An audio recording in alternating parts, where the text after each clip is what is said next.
السلام عليكم ورحمة الله وبركاته. أهلا بيكم معايا في فيديو جديد من فيديو النهاردة إن شاء الله هشرح فيه معاكم بطانية بيبي أو مفرش سرير باستخدام مربع الدوائر الملونة. مربع سهل وبسيط، وإن شاء الله هنشرح مع بعض طريقة التشبيك، وأتمنى يا رب إن هو ينول أعجابكم. ما تنسوش فضل ليس أمرا إذا عجبكم الفيديو تدعموني بلايك وشير وسبسكرايب. مربعنا النهاردة بنستخدم له مجموعة كبيرة جدا من الألوان، بما طبعا فيهم لون القاعدة هو الوحيد اللي بيكون لون ثابت عندي. هستخدم معاكم خيط صوف متوسط السمك زي ما احنا شايفين بالشكل ده، مع إبرة رقم 3.5 مليمتر. بالنسبة طبعا للإبرة كلافر بتكون مقاسها 3.75، ما يعادل 3.5 بالنسبة للإبر الألمونيوم أو السيليكون. هنقول بسم الله الرحمن الرحيم. في البداية ببتدي أكون الدائرة بتاعتي مكونة من 12 عمود بلفة. في البداية ببتدي أكون دائرة بتاعتي من مجموعة سلاسل أو من دائرة سحرية، وأنا دايما بفضل لو عندي الاختيار إن أنا أشتغل بدائرة سحرية. هسيب مسافة من الخيط وعلى 2 من الأصابع ببتدي ألف الخيط وأرجع للخلف وأجي تاني للأمام. هجيب الخيط عكس بعضه بشكل حرف الإكس، وبعد كده أرجع تاني للخلف وألف إيدي الناحية التانية. سامحوني بس صوتي مش واضح شوية، بس شوية برد. بيكون عندي هنا حلقتين، بدخل تحت الحلقة الأولى وبسحب الحلقة التانية من تحتها. بخرج الخيط من على ايديا واحده واحده واتاكد ان طرفين الخيط داخل الدائره السحريه. طرف خيط البدايه بحافظ عليه عشان يقفل لي الدائره السحريه، اما طرف الخيط المتصل بالشله ببتدي ارفعه على ايدي عشان اشتغل. لو حاولت اشتغل في الدائره دلوقتي قبل ما اقفلها هتفك مني. طيب ازاي بقفلها؟ بيكون عندي على الابره حلقه بلف الخيط واخرج منها. السلسله اللي انا ارتفعتها دي قفلت لي الدائره السحريه، وبتكون جزء من ارتفاع الغرزه الاولى، او لو حتى انا بعتبر ان السلاسل اللي في البدايه دي مجرد سلاسل ارتفاع، بعتبر ان هي بتكون سلسله من سلاسل الارتفاع. طيب احنا هنعتبر ان هي واحده من اول غرزه عندنا. طيب انا اول غرزه عندي بتكون غرزه العمود بلفه وارتفاعها 3 سلاسل، اذا محتاج ان انا اكمل على السلسله دي كمان 2. 1 2 يبقوا كده 3. بعد كده ببتدي ادخل داخل الدائرة السحرية اكون 11 غرزة عمود بلفة. ازاي بشتغل العمود بلفة؟ بيكون عندي على الابرة حلقة بلف لفة واحدة، اصبح معايا حلقتين.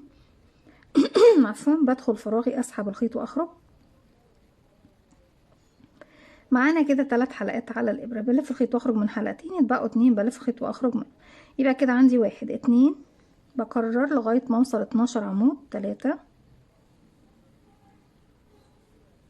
4 5. الدائرة بتاعتك واسعة شوية، شدي خيط البداية ضيقي السنتر او المركز بتاعها. 1 2 3 4 5 6 7 8 9 10 11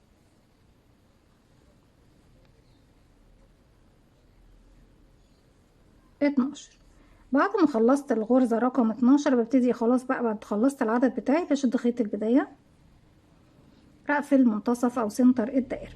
في ثالث سلسلة ارتفاع ببتدي ادخل، بسحب الحلقة الأمامية كده وبدخل في الحلقتين الخلف والمطب اللي ورا.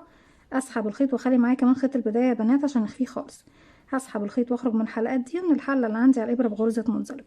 السطر اللي جاي كله بيكون تزايد، يعني انكريز، فوق كل غرزة بشتغل مرتين. 1 2 3، وهعتبرها اول غرزة موجودة عندي، وفي نفس الفراغ تاني بدخل واشتغل غرزة عمود بلفة تاني، وفي كل غرزة هتقابلني بشتغل 2 عمود بلفة.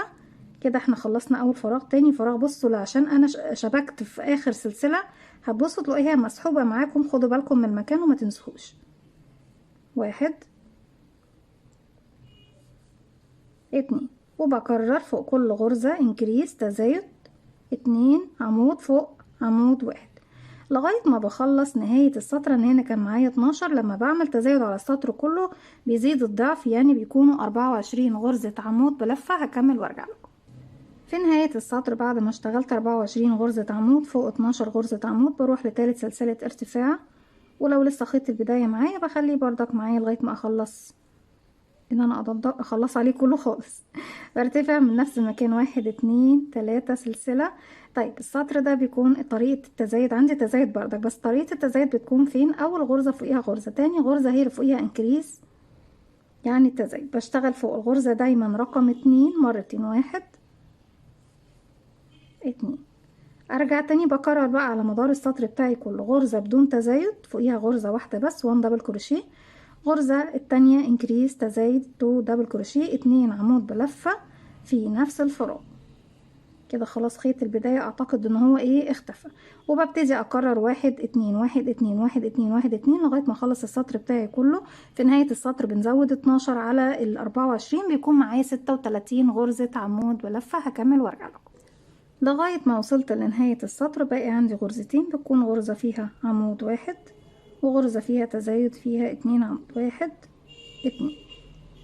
طيب هرجع بس اخر غرزة لاني ببتدي اضيف اللون جديد في نهاية الغرز اللي عندي. اخر غرزة موجودة بلف الخيط بدخل فراغي هو اسحب الخيط واخرج. معانا 3 حلقات على الابرة، بلف الخيط واخرج من 2، اتبقوا 2. هسيب بقى لون الاورنج وابتدي اسحب اللون الاصفر. عقدة بداية وبسحب الحلقة الجديدة من تحت الحلقتين الموجودين عندي باللون الاورنج. طرفين الخيوط الاورنج اللي مش بشتغل بيه، البرتقالي اللي مش بشتغل بيه، والاصفر الجديد بدايته، بخليهم معايا هنا على الابرة في ظهر حرف الفي للغرز بتاعتي اللي انا بقفل فيه، وبقفل بغرزة منزلقة. كده بكون خلصت السطر الاخير اللي احنا طبعا اللي فات، واخر غرزة فيه اضفت فيها اللون الجديد. طيب السطر اللي جاي فيه تزايد بس هشتغل بغرزة الحشو مش بغرزة العمود. هرتفع سلسلة، اول غرزة فوقيها غرزة حشو، بدخل اسحب الخيط واخرج، وكان معايا حلقة اساسية بقوا 2، هلف خيط واخرج منها. الغرزة التانية كمان فوقيها حشو واحدة، حشو حشو تزايد انكريز 1 2 في نفس الفراغ. ارجع 1 سنجل كروشيه واحدة حشو، 1 سنجل كروشيه واحدة حشو، انكريز 2 سنجل كروشيه سين في نفس المكان بالشكل ده. وببتدي اكرر لغايه ما اوصل لنهايه السطر حشو حشو تزايد حشو حشو تزايد لغايه ما اخلص الراوند بتاعي كله. كده بيكون معايا 12 24 36 48 غرزه حشو. هكمل وارجع لكم. في نهايه السطر اخر غرزه عندي ببتدي اشتغل فيها 1 ورقم 2 بدخل اسحب الخيط واخرج. هسيب بقى اللون الاصفر بردك وابتدي اضيف اللون الاخير اللي هو بيكون لون قاعدة البطانية او المفرش. اسحبه من الحلقتين الباقيين عندي وابتدي اقفل بغرزة منزلقة فوق اول غرزة تحت حرف الفي لاول غرزة اشتغلناها. اطراف الخيوط بتاعتك كلها بتكون معاكي في الخلف، تخفيها معاكي بالشكل ده. كده خلاص خلصنا الدائرة بتاعتنا زي ما احنا شايفينها. وكل اللي باقي عندي ان انا ابتدي اكون شكل المربع. انا كنت اشتغلت مربع تاني لوحده بالشكل ده زي ما احنا شايفين. هنكون بقى المربع زي ما احنا شايفين بعيدا عن الدائرة. طيب هتسألوني هل لازم نشتغل بألوان موحدة؟ لا، اللون الوحيد الموحد هو لون القاعدة. كل مربع بيختلف عن المربعات اللي حواليه كلها في الألوان، يعني انت بتستخدمي لونين لكل مربع داخل المربع، واللون التالت هو اللي بيكون ثابت معاكي. بس اي مجموعة الوان عندك، بطانية البيبي ممكن تستخدميها من بقايا الخيوط، وكل اللي هتحتاجيه من اللون الابيض شلتين او شلتين ونص عشان خاطر بس تجمعي الجزء الاخير. نقول 3 شلات عشان اللون الابيض دايما بيكون اكتر، وخلي الشلتين التانيين او 3 شلات كمان. دايما لما تشتغلي بطانية البيبي حاولي تشتغلي ب6 شلات بالنسبة للحاجات اللي فيها ألوان. أما البطانية اللي بتكون بلون موحد بتكون 500 جرام، يعني 5 شلات فقط لا غير. لكن دايما بفضل بالنسبة للبطاطين البيبي اللي بيكون فيها أكتر من لون، اشتغلي لون القاعدة ب3 وال3 ألوان التانيين ب3 شلات تانيين. بكمل بقى بنفس الطريقة. هرتفع كده خلاص خلصنا الدائرة. هنشوف طريقة المربع عندي هنا اول غرزة برتفع فوقيها بسم الله 1 2 3 سلسلة، وبعتبر ان انا اشتغلت كده عمود بلفة. هروح للغرزة اللي بعدها واشتغل عمود سلسلتين عمود في نفس الفراغ. انا كده اشتغلت هنا عمود واحد وبعد كده عمود سلسلتين عمود في نفس الفراغ. هرجع في الغرزة اللي بعدها عمود واحد، بعد كده غرزتين نصف عمود. ازاي بشتغل النصف عمود؟ بيكون عندي حلقة بلف لفة واحدة بدخل فراغي اسحب الخيط واخرج. عندي على الابرة 3 حلقات هلف الخيط واخرج منهم هما التالتة. هاف دبل كروشيه كمان نصف عمود 5 غرزة حشو 1 2. ممكن اسيب اللونين التانيين واسحب بس الابيض. خلاص الاورنج والاصفر انا كده ممكن اقصه وانا مطمنه، انا مش محتاجه حتى بابره التنظيف ان انا انضف، لان سحبته معايا على الدوران كله بتاع الشغل. كده كام حشو احنا اشتغلنا؟ ده عمود نصف نصف، 1 2 3 4 5. ارجع تاني 2 نصف عمود، 1 2 عمود بلفة 1.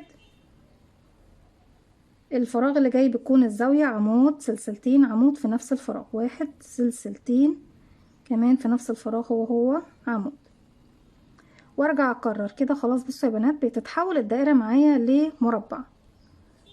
عفوا، نصف عمود احنا كده اشتغلنا، لا عمود بلفة بعد الزاوية اشتغل كمان عمود، يعني عمود سلسلتين عمود في نفس الفراغ وارجع عمود لوحده، 2 نصف عمود، 1 يبقوا 2، 5 غرزة حشو، 1 2 3 4 5. ارجع نصف عمود نصف عمود، عمود بلفة 1، عمود سلسلتين عمود في نفس الفراغ، عمود بلفة، وهرجع بقى اكرر 2 نصف عمود، 5 حشو، 2 نصف عمود، عمود بلفة، عمود سلسلتين عمود في نفس الفراغ، وهكذا لغاية ما بخلص المربع بتاعي السطر الاول كله. تاني برجع اخر غرزتين عندي في السطر بيكونوا نصف عمود نصف عمود. انا مش محتاجة اغير الوان خلاص، فبشتغل طبيعي. العمود بلفة احنا اشتغلناه في بداية السطر، 1 2 تالت سلسلة ارتفاع فيه، بقفل فيه بغرزة منزلقة، هبتدي ارتفاع 1 2 3، وفوق كل عمود بيقابلني بشتغل عمود بلفة، وفوق السلسلتين بشتغل زاوية جديدة. هنا ده العمود التاني، فوقيه عمود، اي عمود يقابلني او اي غرزة تقابلني ايا كانت بقى حشو او نصف عمود بشتغل فوقيها عمود.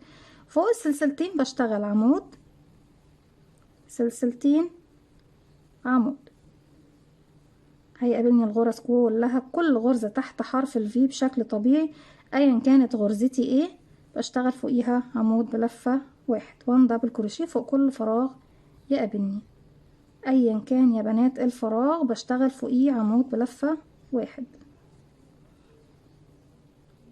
لغاية ما بوصل للسلسلتين اللي في الزاوية بشتغل فوقيها عمود سلسلتين عمود. نكمل مع بعض لغاية الزاوية.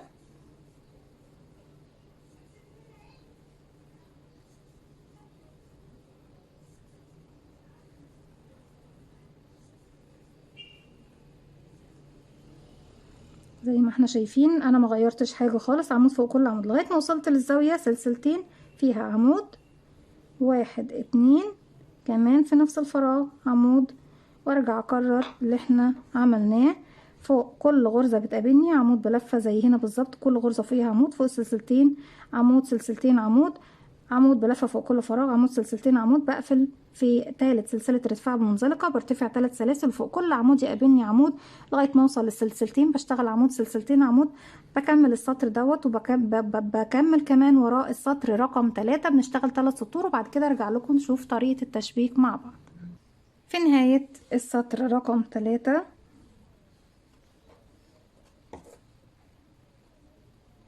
ببتدي بقى اقفل بغرزة منزلقة في تالت سلسلة ارتفاع 1 2 3، بسحب الخيط واخرج واسيب 10 سنتي، وبعد كده ببتدي انضف الخيوط.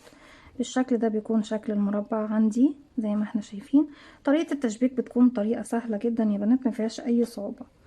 عدد الاعمدة وعدد الفراغات بيكون 1 زي ما احنا شايفين.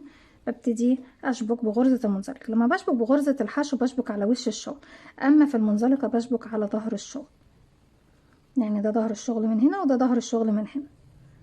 كل اللي بيبان عندي من واجهة المفرش هو الشكل وشه بس، مع الجزئيات طبعا اللي بسيبها وانا بشبك. هبتدي اشبك، بجيب الخيط بتاعي بنزل من تحت الزاوية الاتنين مع بعض، بسحب الخيط بالشكل ده واقفل بسلسلة.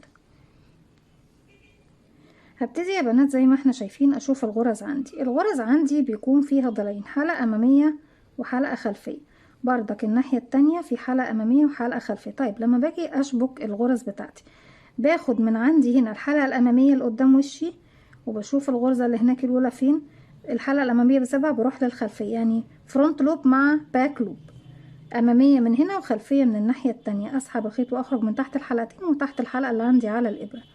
الغرزة اللي بعدها حلقة امامية فرونت لوب، وفي المربع اللي في الخلف بسيب الامامية وبروح للخلفية الباك لوب، اسحب الخيط واخرج من تحتهم تحت الحلقة اللي عندي على الابرة، وبكرر لغاية ما بوصل لنهاية الخط. واحد امامي والناحية التانية خلفي، منزلقة،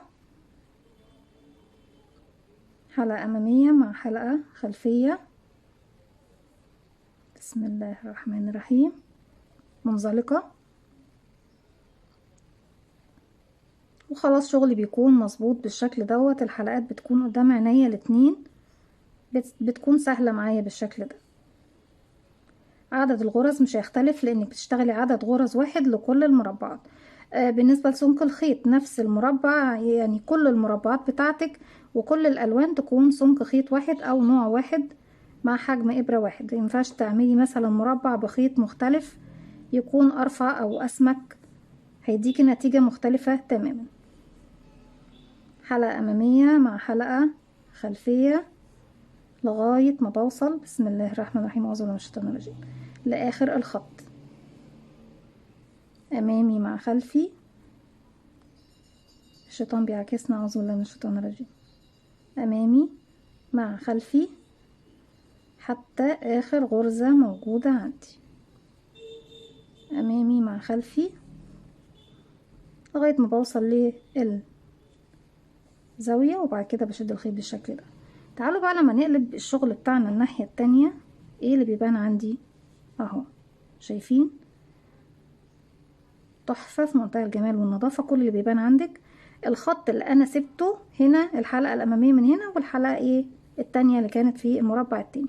طريقة التشبيك زي ما احنا شايفين، خط في المنتصف مش باين خالص، مجرد بس ان بيديني المربعات زي ما احنا شايفين مشبوكة في بعضها بطريقة ايه سهلة وبسيطة ونظيفة في نفس الوقت. طيب انا لو عندي مربعات تانية بحطهم بقى من فوق، وباخد الخط كله على كل المربعات اللي بشبكها مرة واحدة بالطول، وارجع الخط كله على المربعات كلها بالعرض.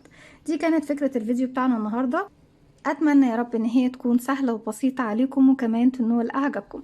لو عندكم اي استفسارات اكتبولي، ولو في اي حاجه محتاجين ان احنا نشرحها تاني مع بعض، على راسي من فوق وعلى عيني من عينيا الاتنين ان شاء الله. اتمنى ان الفيديو النهارده يكون سهل وبسيط عليكم، وكمان ينول اعجابكم. فضلا ليس امرا، ما تنسوش اذا عجبكم الفيديو تدعموني بلايك وشير وسبسكرايب، واستنوني فيديو جديد من ويم. تنسوش كمان تفعلوا زرار الجرس يوصلكم مني كل جديد. السلام عليكم ورحمه الله وبركاته.